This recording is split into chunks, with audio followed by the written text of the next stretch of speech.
استعدادات ظروف جيدة الحمد لله. عملية الاستشفاء مرت بشكل جيد، مجموعة في وضع جيد من الناحية البدنية. طبعا من الناحية النفسية توقعوا معي أنه المرور لكأس العالم كان ساتيسفاكسيون كبيرة، كاينة أريحية، ولكن كاين تركيز كبير على مباراة النصف النهائي، لأنه طموح ديال المجموعة كبير ولا طموحنا الآن نمشيو للنهائي إن شاء الله. فلذلك يعني الفريق إحساسي أنه مستعد بشكل جيد جدا إن شاء الله. طبعا هي الأهداف كانت مقسمة، يعني كهدف أول هو الترشح لكأس العالم، ولكن بعد الترشح طبعا الأهداف خصها تتطور، وهدفنا هو نلعبوا مباراة نهائي، وعلى هذا الأساس غنحضروا ولا حضرنا المباراة يعني تقريبا بشكل نهائي على بعد يوم من المباراة. طبعا في التحضير ديالنا دائما تناخذوا بعين الاعتبار قيمة المنافس، وكما تفضلتي فالمنتخب المالي منتخب قوي، فأكيد أنه في حساباتنا أننا نلعبوا على الإمكانيات ديالنا ولا إمكانيات الخصم، احتراما له واحتراما لأنفسنا في المباراة ديال كرة القدم. فما غاديش نغيروا أي شيء في طريقة اللعب ديالنا، سواء أنه نعطيو الاحترام اللازم من الناحية التكتيكية للخصم، ونحاولوا نستغلوا فتراتنا الجيدة في المباراة باش نفوزوا بالمباراة. وعلى هذا الأساس المجموعة يعني مجموعة ومتجندة، لأنه ولينا بحال ان جروب دو ترافاي، دزنا من هدف إلى هدف، والهدف هو الفوز على المالي اللي هو فريق محترم وفريق من أحسن الفرق في الدورة. ليفوري ديال الفرحة ديال التأهل لكأس العالم، لأنه السن ديال اللاعبين يعني من ناحية الكونترول صعب جدا، نتفق معك، ولكن هذا العمل ديال الجهاز الفني حنا كان من واجبنا أننا نرجعوا الدراري في لوبجيكتيف جديد تري فيت. فكانت فترة ديال الاحتفال وجيزة جدا ديال بعد المباراة، فمن اليوم الموالي عفوا يعني كان كفاف على المباراة ديال النصف النهائي والاستعداد لها.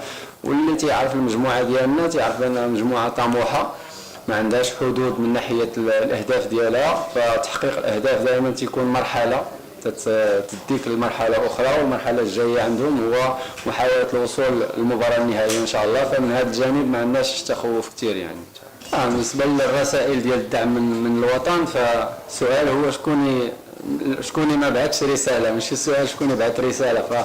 فتلقينا دعم كبير من الجميع تقريبا، من كل الشرائح ديال المجتمع، يعني من العائلات، من الوسط الرياضي، ومن ليليت ديال الفوتبول ناسيونال، يعني مكالمات من رئيس الجامعة الملكية المغربية سي فوزي الخجاع، من السيليكسيونور ناسيونال وليد الركراكي، وزيد على ذلك. فلذلك يعني الفرحة كانت كبيرة، لأن هذه فئة عمرية يعني المنافسة على المستوى الأفريقي كانت صعبة علينا في السنوات الماضية، فالوجه والروح اللي ظهروا بها دخلت فرحة كبيرة على الشعب المغربي، ولذلك التفاعل كان كبير. فاحنا غوكونيسون يعني فرحانين بهذا التفاعل، ولكن بالمقابل تتحط علينا مسؤولية أخرى أننا إن شاء الله نبرولونجيو هذه الفرحة هذه ونمشيو للنهائي إن شاء الله. يعني هو الأجواء ديال التحضير اللي عادية، ولكن في التفاصيل كاينة خصوصية لكل منتخب. هادشي اللي تبين في الأداء ديالنا، فمواجهاتنا ما كانتش تتشبه بعضياتها من ناحية يعني التركيز ديالنا، ومن ناحية لو بلون ديال لو جو ديالنا. مبارياتنا في الدور الأول ولا وحدة شبهت الأخرى، ومباراتنا في ربع النهائي ايضا كان عندها حسابات خاصه وبلان دو جو خاص. فاكيد ان ناخذوا بعين الاعتبار الامكانيات ديال المالي، الخصوصيات ديال اللاعبين ديالو، خصوصا الناحيه الفرديه. نحاولوا ان شاء الله نكونوا موفقين حنا من خارج الملعب اننا نساعدوا اللاعبين يعني بالحلول اللي ممكن تجي من الداخل، علما انه لو ميريت الكبير في هذه البطوله ترجع للاعبين، لانهم في هذا السن هذا ابانوا على نضج كبير، على قتاليه كبيره، وخصهم يكونوا واعيين على انهم هما الحلقه الاقوى في النخبه ديالنا، هما اللي صنعوا الفريق. واذا كان شي تاهيل المباراه النهائيه غيكون بالفضل ديالهم ان شاء الله. احنا مطالبين نلقاو الحلول، لان هذا هو العمل ديالنا. يعني اللاعبين عندهم بريديسبوزيسيون كبيره، عندهم استعداد كبير، وحنا الجهاز الفني مطالب يلقى الحلول. المنتخب المالي تفرجنا فيه في مباريات هاد الكأس الإفريقية، ولعبنا معاه منذ مدة قصيرة مباراتين، لأن لعبنا مع المربع الذهبي كله، لعبنا مباريات مع السنغال، مع بوركينا فاسو، مع مالي قبل البطولة بأشهر يعني قليلة. لذلك اللاعبين عارفين الخصم وقيمته اللي غيواجهوها، ومن ناحيه الحلول حنا اللي ملزمين اننا نساعدوا اللاعبين ونوجدوا الطريقه باش نكونتريو هذه الثوره ديال المنتخب المالي ونوصلوا للشباك ديالو طبعا باش نستحقوا هذيك لو بيي ديال لا فينال ان شاء الله.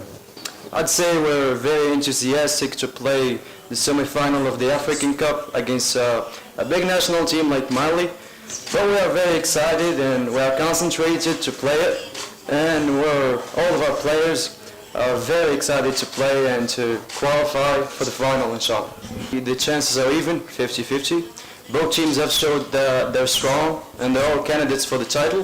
And yeah, as I said, it's even. So the best team who seizes the opportunities they have on the pitch will win. We have to set ourselves next goal, which is to qualify for the final. All of our players are focused and really know that very well. And now we're concentrated for the final, as I said.